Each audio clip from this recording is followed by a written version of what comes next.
Assalamualaikum warahmatullahi wabarakatuh. Jumpa lagi di iDialog, dialog sehat, cerdas, dan inspiratif bersama ID Cabang Kota Bogor. Pada kesempatan kali ini, tidak terasa kita sudah memasuki bulan suci Ramadan. Kali ini kita akan membahas tips puasa sehat bagi pasien-pasien yang mungkin menderita gangguan penyakit dalam. Bersama kita telah hadir Dr. Erwanto, spesialis penyakit dalam, konsultan alergi imunologi. Sobat sehat, tidak terasa saat ini kita sudah memasuki minggu pertama bulan Ramadan. Kita bisa tahu sedikit nih tips-tips kesehatan untuk pasien-pasien penyakit dalam dari Dr. Erwanto. Kira-kira bagaimana dok tips-tipsnya dok? Ya, terima kasih Dr. Ayudhya. Sejawat sekalian dan para pendengar acara podcast ID ini. Jadi kalau kita ingat ada satu ayat mengatakan berpuasalah kamu sebagai orang-orang sebelum kamu. Jadi puasa ini adalah sesuatu hal yang wajib sifatnya. Dan tentu saja akan menjadi perhatian kalau itu adalah terjadi pada seseorang menderita penyakit kronis. Ya. Kita tahu penyakit kronis adalah penyakit yang berlangsungnya lama, bukan makin berat, tapi adalah berlangsung lama. Maka ada beberapa kaidah atau kriteria yang harus diperhatikan.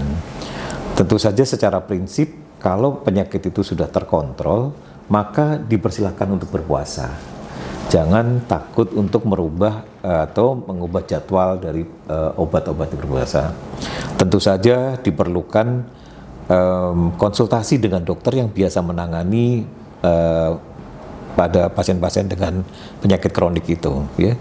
Misalnya biasa berobat pada dokter puskesmas, ya silakan nanti ditanyakan. Pada dokter penyakit dalam juga demikian. Ya. Maka secara prinsip harus terkontrol dulu.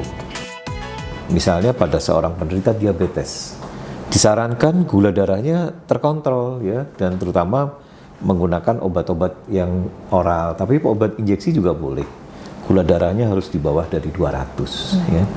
Nah, di sini dokter akan menganjurkan bagaimana mengatur dosis obat ya.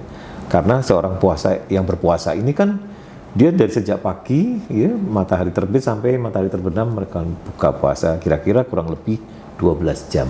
Ya.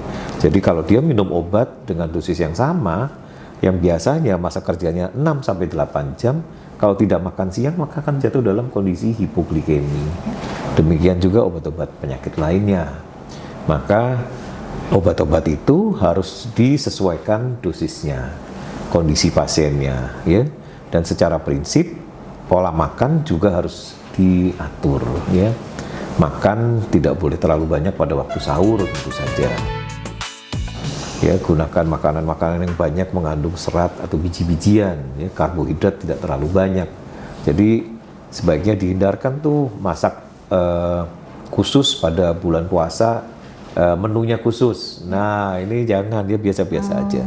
Jadi gunakan misalnya makanan yang digunakan banyak mengandung serat dan biji-bijian. Dan biasanya penderita penyakit kronis, mereka yang usianya sudah dewasa muda atau usia lanjut atau geriatri. Ya. Komposisinya menggunakan makanan yang banyak serat dan biji-bijian, jumlahnya tidak terlalu banyak, ya. Sekitar pagi lebih sedikit, sekitar 40%, malam boleh 10% takjil dan 50% makanan biasa tentu saja. Nah, ini kapan minum obatnya nanti disesuaikan dengan dokter yang mengatur, yang merawat pada pasien-pasien dengan penyakit kronik ini. Baik dokter. Demikian dialog tips sehat hari ini.